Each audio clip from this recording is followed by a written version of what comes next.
एरकालेन और दूसरा है वर्स्टेहन। तो एरकालेन शब्द का मतलब होता है एक्सप्लेनेशन। और जब भी साइंस की बात होती है या साइंटिफिक रिसर्च की बात होती है तो उसमें जो मेन फोकस होता है रिसर्च का या मेन जो ऑब्जेक्टिव का है रिसर्च का वो एरकालेन होता है, यानी एक्सप्लेनेशन होता है। तो जो भी पैटर्न आप देखते हैं या जो भी ट्रेंड देखते हैं वो पैटर्न क्यों है, वो ट्रेंड क्यों है, इसी चीज को क्यों, वाई, इसी चीज को का आंसर याद करते हैं तो हम उसको साइंटिफिक रिसर्च करते हैं। दूसरा जो शब्द है वो है वर्स्टेहन।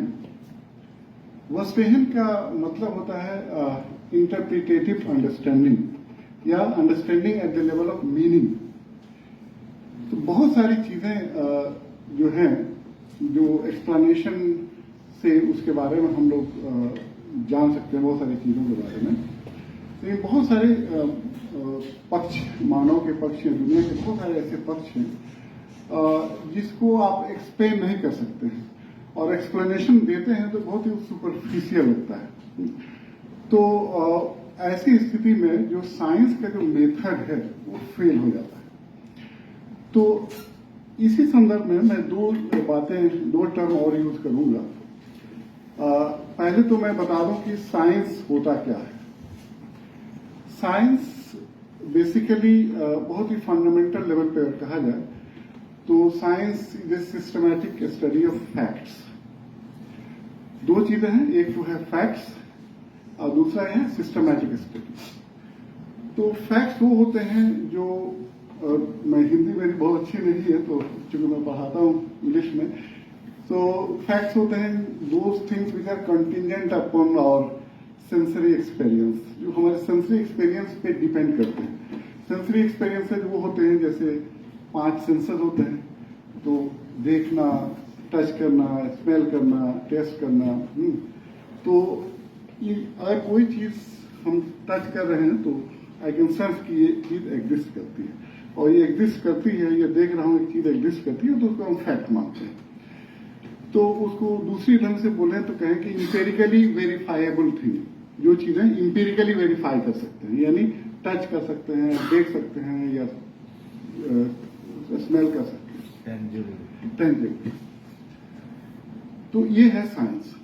दूसरा है सिस्टमैटिक। सिस्टमैटिक का मतलब है स्टेप बाय स्टेप। तो साइंटिफिक रिसर्च होता है, एक प्रॉब्लम से स्टार्ट होता है। कोई भी रिसर्च एक प्रॉब्लम से स्टार्ट होता है और उस प्रॉब्लम को का सोल्यूशन पाने के लिए हम लोग बहुत सारे छोटे छोटे स्टेप्स उसमें इन्वॉल्व हैं। जैसे लिटरेचर रिव्यू भी एक स्टेप उसी सिलसिले का, और उसके बाद से डेटा कलेक्शन होता है। उसके पहले आपका इंस्ट्रूमेंट का डेवलपमेंट होता है, जैसे क्वेश्चनियर बनाए या इंटरव्यू शेड्यूल बनाए, और फिर डेटा कलेक्ट किए, फिर डेटा को टेबुलेट किए, अरेंज किए, टेबुलेट किए, फिर एनालाइज किए, फिर रिप्रेजेंटेशन मैप बनाए और ग्राफिकल टेक्निक यूज किए। तो कहने का मतलब ये, उसके बाद से फाइनल स्टेटिस्टिकल या मैथमेटिकल एनालिसिस कर सकते हैं।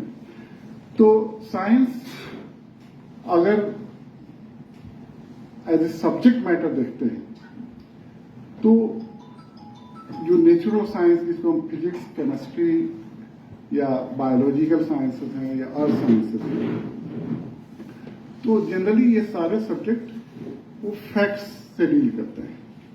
यानी जैसे जियोलॉजिस्ट अध्ययन करते हैं रॉक्स, मिनरल्स के बारे में, फिजिसिस्ट अध्ययन करते हैं आपके जो भी फोर्सेज हैं नेचर में, उनकी कैरेक्टरिस्टिक्स हैं, जो ऑब्जेक्ट्स हैं, उसके बारे में अध्ययन करते हैं। लेकिन सोशल साइंटिस्ट ने भी जो कई बार क्या हुआ कि मेथड ऑफ द साइंस है उससे प्रभावित होकर के जो समाज के विभिन्न आयामों को, समाज के विभिन्न एस्पेक्ट्स को समझने की कोशिश किया है। क्यों उनका मानना है कि जैसे एक मैक्स वेबर थे, तो मैक्स वेबर नहीं, ऑगस्ट कॉम्ट ने एक टर्म यूज किया पॉजिटिविज्म।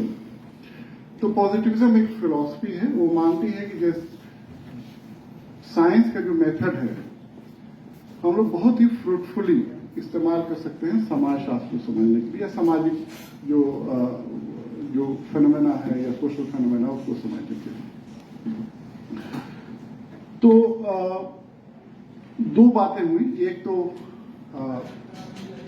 जो as a subject matter, science as a subject matter, और दूसरा होता है science as a method of study. अब कई बार ये होता है कि जो साइंस, कोई साइंटिस्ट अगर मेथड ऑफ साइंस यूज करता है तो ऐसी स्थिति में एक साइंटिस्ट के लिए वो method of science scientific method होगा, क्योंकि जो मेथड ऑफ साइंस है वो बेस्ट पॉसिबल मेथड है फिजिकल वर्ल्ड को एक्सप्लेन करने के लिए।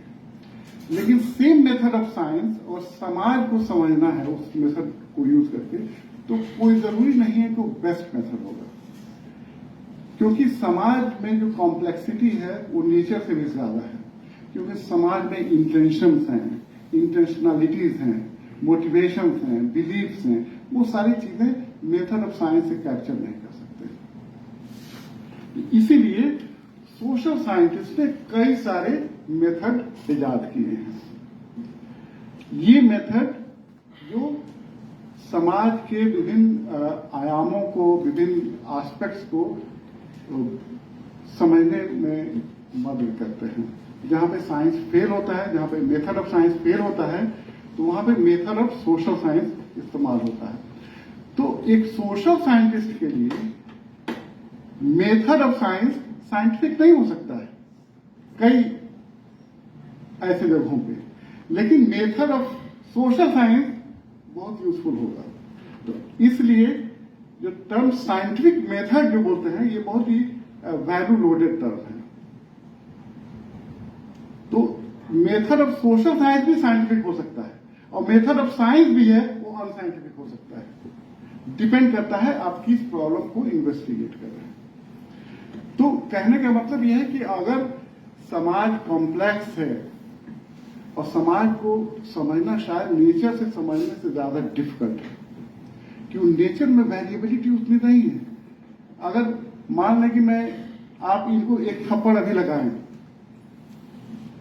तो इनका बिहेवियर अलग होगा। अगर इनकी मदर उसी ही इंटेंसिटी से थप्पड़ लगाए या यही कहीं प्राइवेट में जाके थप्पड़ इनको दे दें, एक बंद रूम में या कहीं महफिल में, जैसे सेमिनार चल रहा है, यहां पे दे दें, तो कहने का मतलब कि स्टिमुली क्या है, सेम है, थप्पड़ लगाया जा रहा है, तो रिएक्शन क्या होगा, हाईली वेरिएबल होगा। तो ह्यूमन जो रिएक्शन है हाईली वेरिएबल है। तो और यहाँ पे मेथड ऑफ साइंस लगाएंगे कि केमिस्ट्री में दो सिमिलर अमाउंट ऑफ मैटर मिलाएंगे तो एक ही रिजल्ट आएगा, यहाँ पे एक रिजल्ट आएगा क्या, नहीं आएगा। तो ये समाज ज्यादा कॉम्प्लेक्स है, ह्यूमन बीइंग ज्यादा कॉम्प्लेक्स है। तो ह्यूमन बीइंग और समाज को समझने के लिए आपको मेथड भी बहुत ही सेंसिटिव होना है। तो जो क्वालिटेटिव मेथड जो बहुत सारे सोशल साइंटिस्ट ने इजाद किए हैं, खास करके एंथ्रोपोलॉजिस्ट ने, सोशल एंथ्रोपोलॉजिस्ट ने, फिर सोशोलॉजिस्ट ने, ये मेथड बहुत ही व्यापक रूप से समाजशास्त्र के अध्ययन में इस्तेमाल किए जा रहे हैं। तो इसके बाद से अब मैं कुछ और बातें करूंगा। मुझे उम्मीद है कि आप कुछ सेंस डेवलप हुआ होगा इसके बाद से। देखिए, रिसर्च के लिए निर्मला मैम ने और इन्होंने बहुत अच्छी बातें की। सबसे इंपॉर्टेंट है क्यूरियोसिटी। और अब क्यूरियोसिटी नहीं है, और क्यूरियोसिटी भी क्या होनी चाहिए, चाइल्ड लाइक क्यूरियोसिटी होनी चाहिए। जैसे बच्चा नया नया पैदा होता है तो फर्स्ट इनकाउंटर होता है पूरी दुनिया से, समाज से, तो कुछ भी नहीं जानता है, तो हर चीज के बारे में पूछता है, ये क्या है, ये क्या है, इतना ज्यादा पूछता है कि पेरेंट्स भी परेशान हो जाते हैं, चुप रहो अब मत बोलो। हाँ, हर चीज में ही पूछता रहता है। मेरा मानना है कि एक रिसर्चर के पास भी वही चाइल्ड लाइक क्यूरियोसिटी होना चाहिए। रिसर्चर के साथ प्रॉब्लम ये होता है कि काफी ग्रोन अप होते हैं और ऐसा नहीं कि वो सब कुछ जानते हैं, बहुत सारी छोटी छोटी चीजें भी नहीं जानते हैं। तो इसलिए क्या होता है कि वो शर्माते हैं सवाल पूछने से। तो ये शर्म नहीं होना चाहिए सवाल पूछने से। और दूसरी बात की डर भी नहीं होना चाहिए। अगर गुरुजी ने कोई थियरी दे दिया है तो मैं उसको क्वेश्चन नहीं कर सकता, ऐसा नहीं होना चाहिए। क्योंकि नॉलेज, ऐसी स्थिति में क्या होगा, नॉलेज क्या विकास ही नहीं होगा। नॉलेज का विकास ही, पूरा विकास जो क्रिटिसिज्म पे ही होता है। जब तक आप खामियां नहीं निकालेंगे, जब तक गैप नहीं निकालेंगे, तब आप आगे बढ़ेंगे क्या। तो और एक गुरु जी के लिए सबसे खुशी की बात तभी होगी जब उनका चेला उनको परास्त कर दे। जो उनका चेला, उनका स्टूडेंट है, उनके शोध पे या जो उनका स्टैंड है या उनका थियरी है कोई डेवलप किया, उस थियरी को उन्होंने वो चैलेंज करता है। और ऐसा बहुत बार हुआ है। और इसके लिए एक डेमोक्रेटिक स्पेस चाहिए। एक लैब हो या क्लासरूम हो या रिसर्च ग्रुप हो, उसमें डेमोक्रेटिक स्पेस बहुत जरूरी है शोध में, कि गाइड भी उतना ही स्पेस दे और उस स्पेस का इस्तेमाल छात्र भी एक प्रोडक्टिव रूप में करें, एक क्रिएटिव ढंग से करें। तो एक questioning mind, curiosity followed by questioning mind होना चाहिए। कि क्वेश्चन तो बिल्कुल ही एक तो क्वेश्चन पूछना चाहिए, क्योंकि आप क्वेश्चन पूछने में दो प्रॉब्लम है। एक तो मैं बताया, दूसरा ये है कि डर भी लगता है कई बार क्वेश्चन पूछने से, क्योंकि आफ्टर ऑल शोध तो दुनिया के बारे में ही होता है, समाज के बारे में ही होता है। और अगर कई बार कुछ खास तरह के आप प्रश्न उठाते हैं या कुछ खास तरह के प्रश्न आप शोध कर रहे हैं और खास लोगों को आप परास्त कर रहे हैं, तो काफी डर है कि आपका कैरियर चौपट में हो जाए। क्योंकि इसमें खास करके जो साइंस में भी होता है, सोशल साइंस में कम, साइंस में तो बहुत ज्यादा होता है। तो ये बहुत ही ऑथोरिटेरियन लैब होता है ना, बहुत ही ऑथोरिटेरियन होता है, एक ही दिशा में काम करता है। तो लेकिन आप सचमुच बड़ा आदमी बनना है, तो जो भी प्रिवेलिंग नैरेटिव है, जो भी किसी भी चीज को लेकर जो नैरेटिव है, उसको क्वेश्चन तो जरूर करना चाहिए। जब तक आप क्वेश्चन नहीं करेंगे, तब रिसर्च नहीं करेंगे, आप रिपीटेशन करेंगे, जो चीजें की जा चुकी हैं उसी को आप करेंगे। एक और स्किल बहुत इंपॉर्टेंट है रिसर्चर के लिए, और मैं इस पर बहुत जोर देता हूँ, वो है ऑब्जर्वेशन। खास करके मैं चूंकि अर्थ साइंसेस से हूँ, फील्ड हम लोग जाते रहते हैं, तो कई बार होता है कि हम कई सारी किताबें पढ़ते हैं। चूंकि ज्योग्राफी किताबें तो अर्थ के बारे में ही होती हैं, और जो भी थियरीज हैं, लॉज हैं ज्योग्राफी के, वही अर्थ में जो पैटर्न है या प्रोसेसेस हैं, उसी को एक्सप्लेन करते हैं। लेकिन फील्ड में जाते हैं तो ऐसा भी होता है कि जो आपने थियरी आपने पढ़ा और जो वर्ड में आप देख रहे हैं उसमें गैप है। जो थियोरेटिकल अंडरस्टैंडिंग है और जो फील्ड सिचुएशन है उसमें गैप होता है। तो जैसे आपको अगर गैप अगर मिलता है तो बड़ी खुशी की बात है। और आप किसी भी थियरी में किसी भी सिचुएशन में अगर मान लें फील्ड में है और आप देख रहे हैं कि ये थियरी एक्सप्लेन नहीं कर पा रही है रियलिटी को, तो अपने आप को खुशनसीब समझिए। हाँ, आप एक ब्रेक थ्रू के कगार पे हैं। हाँ, कि आप एक थियरी को क्वेश्चन करने वाले हैं। तो ऑब्जर्वेशन डीपर होना चाहिए। ऑब्जर्वेशन का मतलब ये नहीं कि कैजुअल ऑब्जर्वेशन। वो डेली बनारस शहर में जाते हैं, घूमते हैं ना, लेकिन एक अमेरिका से बच्ची आती है, एक स्कॉलर आता है, ऐसे प्रश्न लेके आता है बनारस के बारे में जो हम लोग हमेशा देखते हैं, लेकिन सोच नहीं पाते हैं कि ये भी एक शोध का विषय हो सकता है। तो प्रश्न उठाना बहुत आसान काम नहीं है। या चीजों को देख के और आप मान लें कि सब नॉर्मल है, नेचुरल है, तो आप प्रश्न नहीं उठा सकते। आप हर चीज में प्रॉब्लम देखिए, हर चीज में एबनॉर्मलिटीज देखिए, हर चीज में देखिए कि ये इसमें कुछ ना कुछ प्रॉब्लम है। तभी आप ये जो आपका ऑब्जर्वेशन यूजफुल होगा। और दूसरी बात यह है ऑब्जर्वेशन में कि एक ज्योग्राफर है कार्ल सावर, बड़े फेमस ज्योग्राफर है, फील्ड ज्योग्राफर है और कल्चरल ज्योग्राफी के फादर बोले जाते हैं। तो उनका एक कहना था कि भाई eyes of researcher should be trained. अब आंख की ट्रेनिंग कैसे की जाए?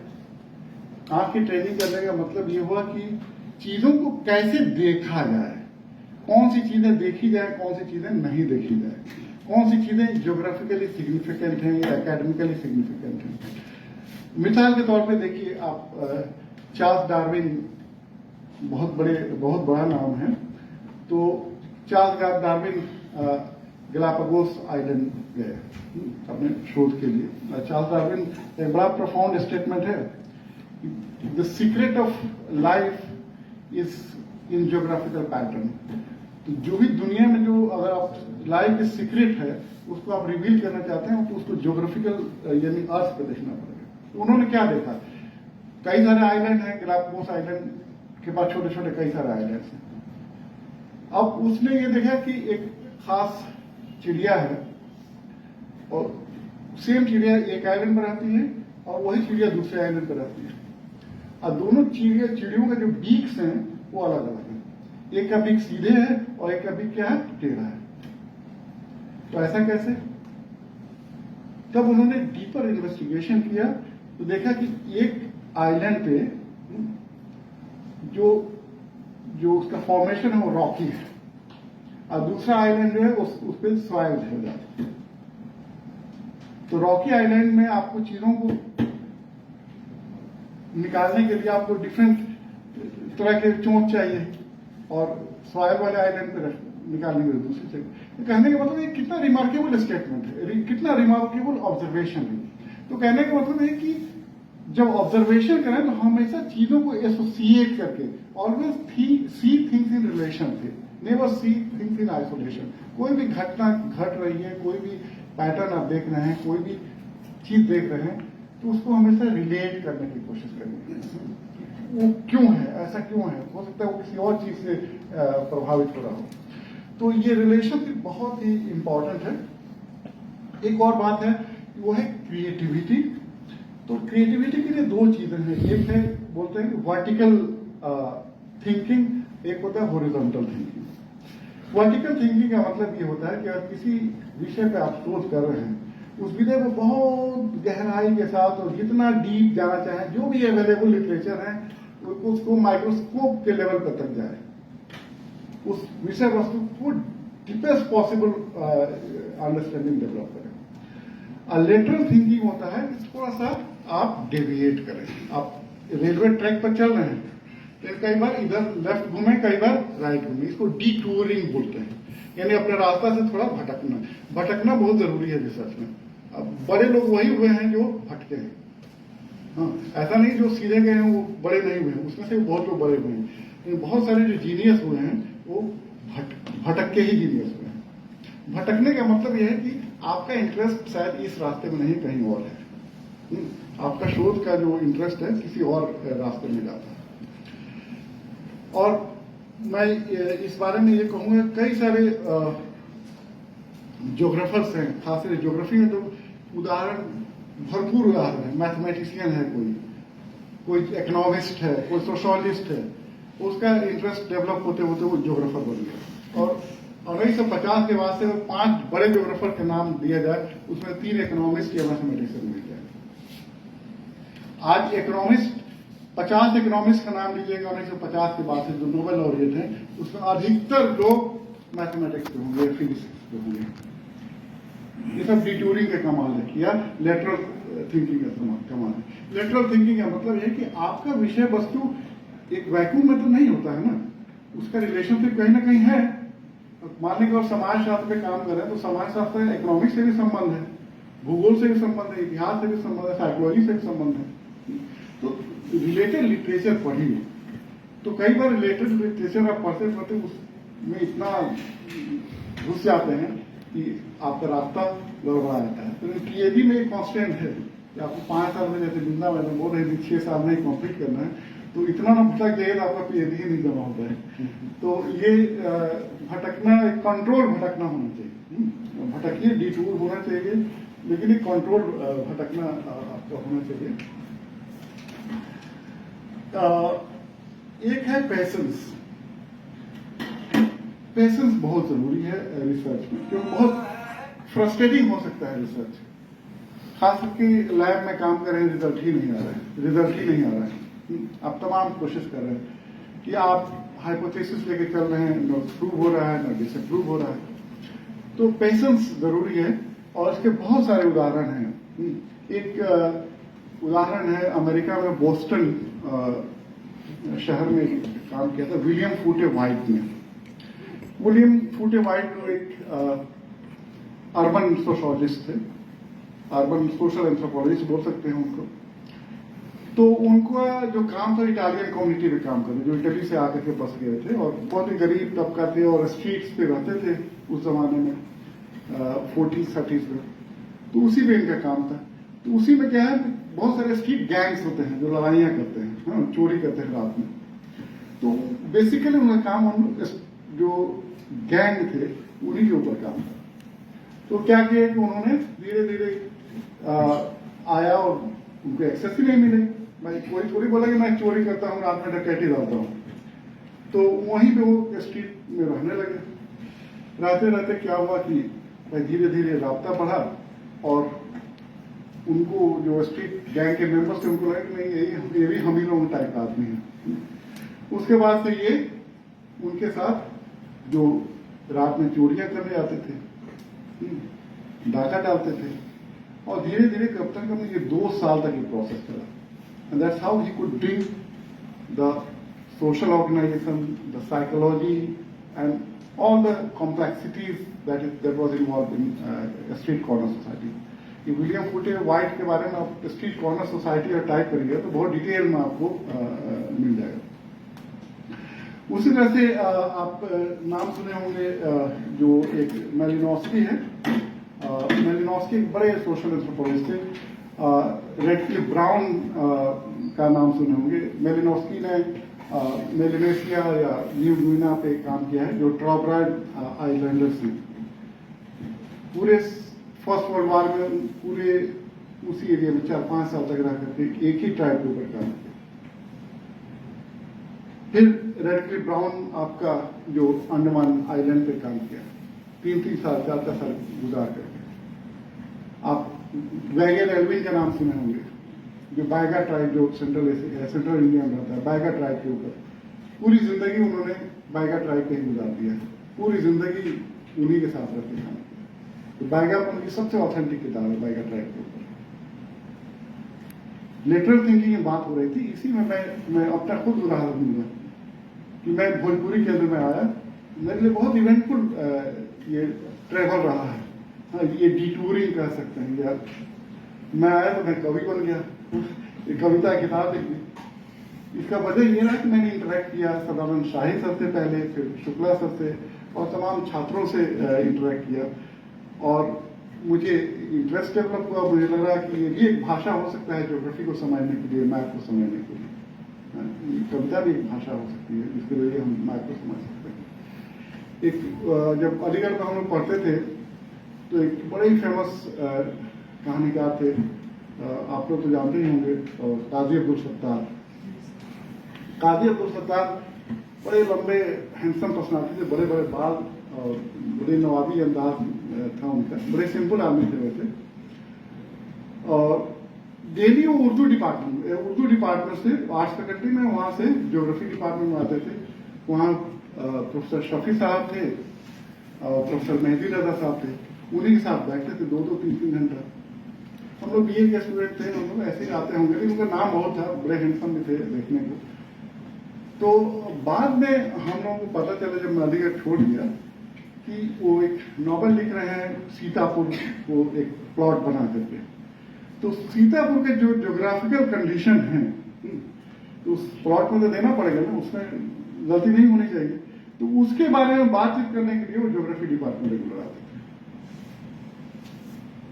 तो ये होता है आपका D2D। कहने का मतलब ये है कि इतने डिपार्टमेंट, अरुण सर भी बोल रहे थे, हाँ सैकड़ों डिपार्टमेंट्स हैं।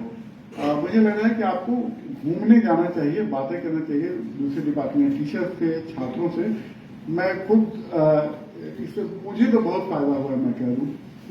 शैलेंद्र जी से मैंने अपनी कविताएं पढ़वाई और ये एक चीज और, जैसे एक और फायदा जो मुझे हुआ है वो है, जैसे मेरी आज कल एक स्टूडेंट ज्योग्राफी में काम करी है, वो है production of city through literature.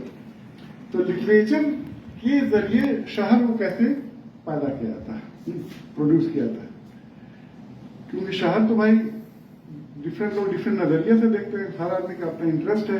कुछ लोगों के लिए बनारस का मतलब घाट और पुराना बनारस हुआ, फाइन। और बनारस का जो इमेज है उसी तरह के लिटरेचर पढ़ के डेवलप होगा हम लोगों का। कुछ लोग बनारस को अदर बनारस पे भी काम करते हैं। तो एक शहर को कैसे लिटरेचर के जरिए पैदा किया जाता है, तो उस पर एक हमारे स्टूडेंट काम कर रहे हैं। तो ये देखिए इंट्रोडक्शन से ये फायदे, ये मैं एक प्रैक्टिकल एग्जाम्पल दे रहा हूं अपने खुद से, मुझे जो ये फायदे हुए हैं इससे कह रहा हूं।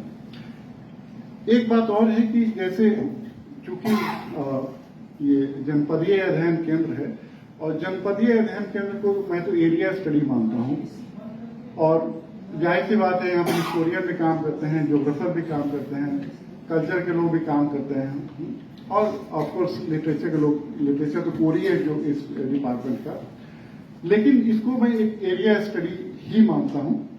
और ज्योग्राफी में एरिया स्टडी का बहुत ही पुराना ट्रेडिशन है, रिच ट्रेडिशन है। लेकिन उस एरिया स्टडी में आप जो था, जैसे जर्मन का स्कॉलर या फ्रांस में है या इंग्लैंड में है या अमेरिका में, ये सब ग्लोबल पावर्स है, तो इनका जो इंटरेस्ट है पूरा ग्लोबल है। तो विश्व के विभिन्न प्रदेशों पे एक एक दो दो स्कॉलर उनके हुआ करते हैं। जैसे आपको बता दें कि हिंदुस्तान के ऊपर या साउथ एशिया के ऊपर जो सबसे ऑथेंटिक किताब है यहाँ की ज्योग्राफी के ऊपर, वो एक ब्रिटिश ज्योग्राफर है, सबसे ऑथेंटिक किताब। तो उसी तरह से आपके कोई लैटिन अमेरिका पे स्पेशलाइज है, कोई अफ्रीका पे स्पेशलाइज है, तो इसके तो जियोपॉलिटिकल रीजंस हैं। ऑफकोर्स नॉलेज का प्रोडक्शन हो रहा है, लेकिन इसके पीछे जियोपॉलिटिकल रीजंस है, क्योंकि वो पूरी दुनिया को कंट्रोल करना चाहते हैं, इसलिए पूरी दुनिया को समझना चाहते हैं। लेकिन अगर हिंदुस्तान के संदर्भ में देखें तो हमारा मानना है कि हर यूनिवर्सिटी में एक एरिया स्टडी, खासकर इंडिया के डिफरेंट एरियाज को केंद्र में रख करके एक सेंटर जरूर होना चाहिए। इस मामले में बीएचयू बहुत ही खुशनसीब है कि हमारे यहाँ भोजपुरी अध्ययन केंद्र है, कहीं पे ब्रज अध्ययन केंद्र होना चाहिए, कहीं पे बुंदेलखंड अध्ययन केंद्र होना चाहिए, कहीं पे झारखंड होना चाहिए, हर यूनिवर्सिटी में होना चाहिए। इसका वजह यह है कि भाई आप किसी क्षेत्र के ऊपर इतने दिनों से काम करेंगे, 20 साल से काम कर रहे हैं, तो एक इमोशनल अटैचमेंट तो हो ही जाएगा, एक लगाव तो हो ही जाएगा। तो इमोशनल अटैचमेंट का मतलब ये नहीं कि आप सिर्फ उस क्षेत्र की खूबियां बयान करते जाएं। रिसर्च में खूबियां बयान करना डेंजरस होता है, खामियां बयान करना सेफर है। खूबी तो कोई भी बयान कर देगा। तो मान लीजिए कि आप भोजपुरी केंद्र में काम कर रहे हैं, तो आप भोजपुरी क्षेत्र की बहुत सारी अच्छाइयां हैं, बहुत सारे कल्चरल प्रैक्टिसेस हैं, हिस्टोरिकल लिगेसीज हैं, रिसोर्सेज हैं, जिसके बारे में हम लोगों को इसकी अच्छाइयों को सामने लाना चाहिए। लेकिन अगर बुराइयां हैं तो इसको भी सामने लेकर के आना चाहिए। तो ये जो एक क्रिटिकल अंडरस्टैंडिंग, मेरे कहने का मतलब ये है कि एक क्रिटिकल एप्रिसिएशन के साथ हमारी अंडरस्टैंडिंग डेवलप होना चाहिए। और फाइनली एक बात और कहना चाहूंगा कि अगर शोध का कार्य अंडरस्टैंडिंग पैदा करना है, शोध का कार्य समझ पैदा करना है किसी क्षेत्र के ऊपर, तो शोध का काम बदलाव लाना भी होना चाहिए। तो क्योंकि ये शोध एक कमिटमेंट भी है, कमिटमेंट समझ डेवलप करने की भी है और बदलाव लाने की भी है। तो अगर बदलाव लाना बगैर समझ के नहीं हो सकता है, और बगैर बदलाव लाने के बारे में सोच करके समझ पैदा करना बहुत ही फ्यूटाइल होगा। तो एक हमारे खास करके एरिया स्टडी ट्रेडिशन के, यानी खास करके जो जनपदीय अध्ययन के लोगों के लिए ये बहुत महत्वपूर्ण है कि जो हमारा इमोशनल अटैचमेंट है उस इमोशनल अटैचमेंट का फायदा जो है इस क्षेत्र को भी मिलना चाहिए। तो मान लें कि आप बहुत जैसे दीपावली रिसर्च के अंदर में एक लड़की काम कर रही है यहाँ पे खान पान को लेकर के, तो पूरा जो डिफरेंट ट्रेडिशंस हैं खाने के उनको कंपाइल करेंगे। तो कंपाइल करने और नॉलेज को प्रिजर्व करना, इसके जरिए भी तो आप इस क्षेत्र को हेल्प ही कर रहे हैं और नॉलेज क्रिएट कर रहे हैं, नॉलेज प्रिजर्व कर रहे हैं। तो that is also a kind of commitment so that the reason can be benefited. और फाइनली एक बात कहूंगा कि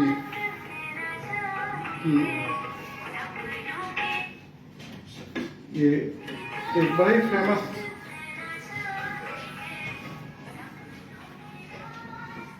ये इंडोलॉजिस्ट थे इसी यूनिवर्सिटी में,